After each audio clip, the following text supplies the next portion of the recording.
শুরু করছি stadium bulletin. জয় জ্যোতি রয়েছে আপনাদের সঙ্গে। আজকে স্টেডিয়াম বুলেটিন শুরু করব ভারতীয় দল নির্বাচন নিয়ে। বেশ কিছুদিন ধরেই আমরা বলছিলাম যে কারা কারা দলে থাকতে পারেন, কারা কারা থাকতে পারেন না, এটার একটা কিন্তু জিস্ট দিচ্ছিলাম এবং অনেকটা সেই অনুযায়ী কিন্তু দল নির্বাচন হয়েছে। আজকে বিসিসিআই তরফ থেকে যে দল নির্বাচন করা হয়েছে, ভারতীয় সিলেকশন কমিটি যে দল নির্বাচন করেছে সেটা একবার বলে দেবো অবশ্যই। Shubman Gill captain, KL Rahul vice captain, Yashasvi Jaiswal, Rishabh Pant, Sai Sudharsan, Dhruv Jurel, Ravindra Jadeja comeback করছেন, কুলদীপ যাদব, মানব সুথার, জসপ্রীত বুমরা, মোহাম্মদ সিরাজ, প্রসিদ্ধ কৃষ্ণা, গুরনুর ব্রার, দেবদত্ত পাডিক্কল, সারাংশ জৈন। এর মধ্যে সাই সুদর্শন আর Jasprit Bumrah will be subject to fitness clearance from BCCI Center of Excellence. আর Washington Sundar was not available for selection for the first test. এটা তো পরিষ্কার হয়ে যাচ্ছে যে টিমে কারা কারা রয়েছেন। টিম কিন্তু মোরললেস একই রয়েছে। আমরা আশা করছিলাম যে টিম হবে সেই টিমই রয়েছে। তবে যেগুলো বিশেষ করে বলার বিষয়, যেগুলো বলার বিষয় সেটা হচ্ছে যে রবীন্দ্র জাদেজা তিনি কামব্যাক করছেন আর তাকে কামব্যাক করাতেই হবে। শ্রীলঙ্কান যে উইকেট সাধারণত একটু টার্নিং ট্র্যাক হয় এবং যথেষ্ট ভালো ব্যাটার রবীন্দ্র জাদেজা, তাকে কামব্যাক করানোটা কিন্তু একটা অবশ্যই পজিটিভ মুভ। এবং এই দুটো টেস্ট ম্যাচ অত্যন্ত গুরুত্বপূর্ণ ভারতের কাছে। কেন বলছি তার কারণ হচ্ছে যে WTC র্যাঙ্কিং আছে, সেই র্যাঙ্কিংটা যদি মাথায় থাকে এবং সেই র্যাঙ্কিংয়ের যদি ইমপ্রুভমেন্ট করতে হয় তাহলে দুটো টেস্ট ম্যাচ কিন্তু ভারতকে জিততেই হবে। ডু অর ডাই ভারতের কাছে এই দুটো টেস্ট ম্যাচ যদি WTC ফাইনাল খেলতে চায় ভারতীয় টিম। এবং একই সঙ্গে যেগুলো বলার যে চোট আঘাতে জর্জরিত ভারতীয় দল, জসপ্রীত বুমরা আমরা দেখেছি যে দুটো ওয়ানডে ম্যাচ খেলেছেন ইংল্যান্ডের বিরুদ্ধে, তারপরে লাস্ট ODI খেলতে পারেননি। তিনি কিন্তু এখনো পুরোপুরি ফিট হননি। হ্যাঁ, যা আমরা জানতে পারছি যে তিনি রিকভার করছেন অতি দ্রুত, তবে তাকেও কিন্তু একটা ফিটনেস টেস্ট দিতে হবে এবং ফিটনেস টেস্ট দিয়েই তাকে শ্রীলঙ্কায় যেতে হবে। আমরা এর আগে বলেছিলাম যে 4ই আগস্ট ভারতীয় দল পৌঁছে যাবে শ্রীলঙ্কায় এবং সেখানে 7ই আগস্ট থেকে 10ই আগস্ট একটা প্রস্তুতি ম্যাচ খেলবে এবং তারপর গলে যাবে। দুটো টেস্ট ম্যাচ, একটা গলে এবং আরেকটা কলম্বোতে শুরু হচ্ছে 15ই আগস্ট এবং পরের টেস্ট ম্যাচ হচ্ছে 23শে আগস্ট। জসপ্রীত বুমরাকে কিন্তু খেলাতে চাইবে, তবে জসপ্রীত বুমরা কোনো কারণে যদি না খেলে তাহলে পেস অ্যাটাকটা একবার মনে করিয়ে দিই কি কারা কারা রয়েছেন। মোহাম্মদ সিরাজ, আমরা জানি যে কিরকম বোলিং করেন মোহাম্মদ সিরাজ, ইংল্যান্ড সিরিজে কি বোলিং করেছেন সেটা আমরা জানি। তাই মোহাম্মদ সিরাজকে অবশ্যই অস্ত্র হিসেবে ব্যবহার করতে হবে। তিনি স্পিয়ার হেড করবেন যদি বুমরা না থাকেন। গুরনুর ব্রারের বোলিং, তিনি যেদিন ডেবিউ করেছিলেন আমার মনে পড়ে যে ধারাবাহিকভাবে তিনি কিন্তু 140 কিলোমিটার প্রতি ঘন্টায় বোলিং করে গিয়েছেন।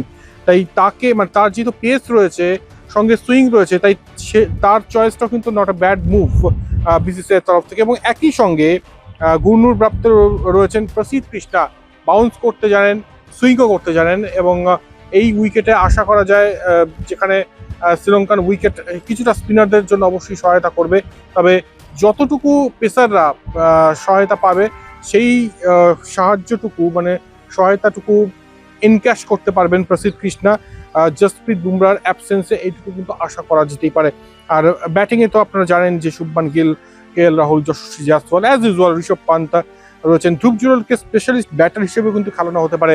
সাই সুদর্শন আমরা জানি যে will be subject to fitness clearance from the BCCI centre of excellence যেহেতু রয়েছে, সেক্ষেত্রে ধ্রুব জুরেল যদি স্পেশালিস্ট ব্যাটার হিসেবে খেলেন তাহলে অবাক হওয়ার কিন্তু কিছু থাকবে না। এছাড়া আরেকটা সিলেকশন আরেকজনের নাম দেখে কিন্তু কিছুটা অবাকই হলাম। সারাংশ জৈন, 33 বছর বয়স, মধ্যপ্রদেশের এই ক্রিকেটার, ঘরোয়া ক্রিকেটে ভালো পারফরমেন্স দিয়েছেন। তিনি অলরাউন্ডার, ব্যাটও জানেন করতে, বলও স্পিনার তিনি। তাই তাকে সিলেক্ট করে BCCI তরফ থেকে একটা স্বচ্ছ ভাবমূর্তি কিন্তু প্রকাশ করার চেষ্টা করছে যে শুধুমাত্র তরুণ ক্রিকেটারদের নয়, আমরা কিন্তু যারা নাকি কিছুটা এজড ক্রিকেটাররা কিন্তু পারফরমেন্স দিচ্ছে তাদেরকেও কিন্তু আমরা নিচ্ছি। তো দেখা যাক সারাংশ জৈন সুযোগ পান কিনা। তবে সিলেকশনটা অবশ্যই কিন্তু একটা বার্তা দিচ্ছে, একটা স্টেটমেন্ট দিচ্ছে, এটা কিন্তু বলতেই হবে। এই হচ্ছে ভারতীয় দলের নির্বাচন। এবং মানব সুতার তো থাকবেন, মানব সুতার আফগানিস্তানের বিরুদ্ধে ভালো পারফরমেন্স দিয়েছে, তাই তাকে রাখতেই হবে। এই মোটামুটি ভারতীয় টিম। আশা করব যে ভারতীয় দল ভালো পারফরমেন্স দেবে শ্রীলঙ্কার বিরুদ্ধে। আর এটা একদম প্রত্যেকেই আপনারা জানেন যে WTC র্যাঙ্কিং মাথায় রেখে এখন সব টেস্ট ম্যাচ খেলতে হবে ভারতীয় দলকে। আর সেই জন্য এই দুটি টেস্ট ম্যাচ অত্যন্ত গুরুত্বপূর্ণ হতে চলেছে ভারতের জন্য। এরপরে আসি পরবর্তী খবরে। পরবর্তী খবর দিতে গিয়ে একজনের কথা অবশ্যই বলতে হবে। ওয়েস্ট ইন্ডিজের তারকা পেসার এই মুহূর্তে, মানে আজকের পর থেকে তো তারকা পেসার যদি আমি বলি তাহলে মানে অত্যুক্তি হবে না। নাম হচ্ছে জাস্টিন গ্রিভস। তিনি আজকে বিশ্ব রেকর্ড করে ফেলেছেন। টানা 5 ওভার মেডেন এবং একই সঙ্গে উইকেট। ভাবতে পারছেন, জাস্টিন গ্রিভস টানা 5 ওভার মেডেন এবং একই সঙ্গে মেডেন উইকেট টানা 5 ওভার। এটা মানে 150 বছরের ক্রিকেট হিস্ট্রিতে মানে প্রথম তিনি করলেন। পাকিস্তানের বিরুদ্ধে টেস্ট ম্যাচে ওয়েস্ট ইন্ডিজ কিন্তু একদম মানে জাঁকিয়ে বসেছে।